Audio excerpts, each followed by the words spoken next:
দুর্গাপুর মহকুমা হাসপাতালে প্রসূতি বিভাগে বেসরকারি উদ্যোগে বাড়ল শয্যার সংখ্যা। উদ্বোধন করলেন মন্ত্রী প্রদীপ মজুমদার, পাণ্ডবেশ্বরের বিধায়ক নরেন্দ্রনাথ চক্রবর্তী। উপস্থিত ছিলেন এডিডি এর চেয়ারম্যান তথা হাসপাতালের রোগী কল্যাণ সমিতির চেয়ারম্যান কবি দত্ত, মহকুমা শাসক সৌরভ চট্টোপাধ্যায়, হাসপাতালের সুপার ডাক্তার ধীমান মণ্ডল প্রমুখ। এতদিন প্রসূতি বিভাগে শয্যার সংখ্যা ছিল 65, এদিন থেকে আরও 10টি যোগ হলো। পাশাপাশি মহিলা ওয়ার্ডের সম্প্রসারণের প্রকল্প শিলান্যাস হলো এদিন। একটি বেসরকারি সংস্থা নিজেদের CSR প্রকল্পে এই কাজ করবে।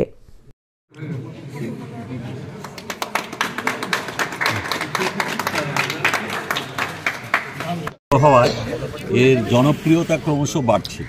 পরিকাঠামো সরকারের তরফ থেকে যা বৃদ্ধি করা হচ্ছে তাও ছাপিয়ে আমাদের এখানে জনপ্রিয়তা বাড়ার ফলে এবং পারিপার্শ্বিক যেসব আমাদের পার্শ্ববর্তী যেসব জেলা আছে সেখান থেকেও অনেক রোগীরা এখানে আসছেন।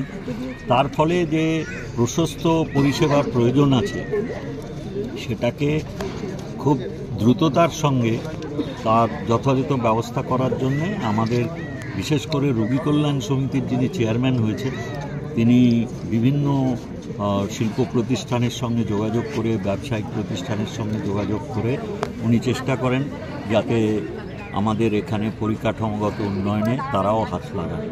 তো এইরকম আজকে দেখলেন আমাদের যে প্রসূতি বিভাগ আছে সেখানে অপারেশনের পরে যাদের থাকার প্রয়োজন হচ্ছে তাদের সেই সব মায়েদের ওখানে আলাদা রাখার ব্যবস্থা হয়েছে। এখানে আমরা দেখেছি যে মহিলাদের মেডিসিন বিভাগে এখনও অবধি 70টি যে বেড আছে সেটা প্রয়োজনীয়তার থেকে অপ্রতুল। এখানে এটা পরিবর্ধনের ব্যবস্থা করা আছে, কিন্তু এই মুহূর্তে আমরা করতে পারিনি। আপনারা জানেন নতুন সরকার থেকে নতুন 100 বেড বাড়ানোর আরেকটি হাসপাতাল এর শয্যার সংযোজন হবে। তো এইখানে আরেকটি শিল্পগোষ্ঠী তারা এগিয়ে এসছেন, এর ক্যাপাসিটি প্রশস্ত হয়ে দ্বিগুণ হয়ে যাবে। তার মানে আমরা 70-এর জায়গায় 140টা শয্যার ব্যবস্থা করতে পারব। সেই জন্য এটা খুব ভালো প্রয়াস এবং আমার ধারণা এইভাবে সমাজের সর্বস্তরের মানুষ কেউ পরিষেবা নিতে আসবেন, যারা অপেক্ষাকৃত তাদের অবস্থাপন্ন তারাও এই উদ্যোগে সহায়তা করবেন। এটি হচ্ছে সুষ্ঠু সমাজের লক্ষ্য। এটা কত টাকার প্রজেক্ট জানি না, আমরা যেটা হয়ে গেল এটা প্র্যাকটিক্যালি দেখো, এটা একটা অ্যাবান্ডান্ট ছিল, সেটা আমরা ওই সেন্ট ব্রাদার্স আছে তাদেরকে রিকোয়েস্ট করেছিলাম, তারা পুরো জায়গাটা ডেভেলপ করে এই জায়গাটা করে দিল আমাদের। এটা তো তোমরা দেখতেই পাচ্ছ। আর তার সঙ্গে যেটা হবে সেটা হয়ে গেল আমাদের এখানে ফিমেল ওয়ার্ডটা তোমরা জানো আমাদের এক একটা বেডে ধরো অন্তত সন্ধ্যাবেলায় 5-6 জন করে থাকে। তো আমরা ওটা গিরিধান মেটালস বলে এখানে স্টিল প্ল্যান্ট আছে, আমরা তাদেরকে রিকোয়েস্ট করেছিলাম যে আমাদের CSR প্রজেক্ট থেকে আমাদের এক্সটেনশন অফ বিল্ডিং করে দাও। তারা একটা মডার্ন ইয়ে বানিয়ে দিচ্ছে, এক্সটেনশন অফ মোটামুটি 10,000 স্কোয়ার ফুট জায়গা একটা এক্সপেক্টেড, ওরা বানিয়ে নতুন করে বিয়ে করে দিচ্ছে।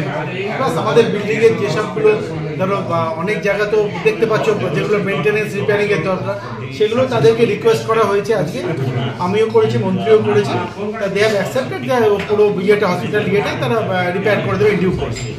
তাহলে ফিমেল ওয়ার্ডটা এক্সটেনশন হলো, ফিমেল ওয়ার্ডটা এক্সটেনশন হলো যে হবেই, যেটা আমরা আজকে নারকেল ফাটালাম সেটা হচ্ছে ফিমেল ওয়ার্ড এক্সটেনশনের। আর যেটা হলো সেটা হচ্ছে যেটা যে বাচ্চাদের যেটা আমাদের যে ইয়ে ছিল ম্যাটারনিটি ওয়ার্ড ছিল, ইটস এক্সটেনশন অফ দ্যাট।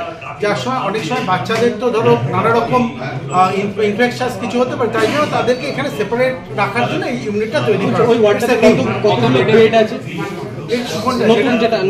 এটা তো জানি, এটা মোটামুটি ধরো আমাদের 15টা মতো বেড আছে, তার মধ্যে যেরকম ইনফেকশন বাচ্চাদের যাদের হবে তাদেরকে আনার জন্য।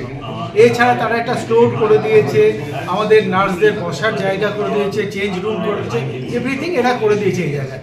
এবার তার উল্টো দিকে আমরা দুটো প্রাইভেট ওয়ার্ড ইয়ে করছি, মানে কেবিন ইয়ে করেছি, তাদেরকে রিকোয়েস্ট করেছি তারা করে দেবো। উল্টো দিকে আমরা দুটো প্রাইভেট কেবিন করবো আমরা। আচ্ছা, সিটি স্ক্যানটা যেটা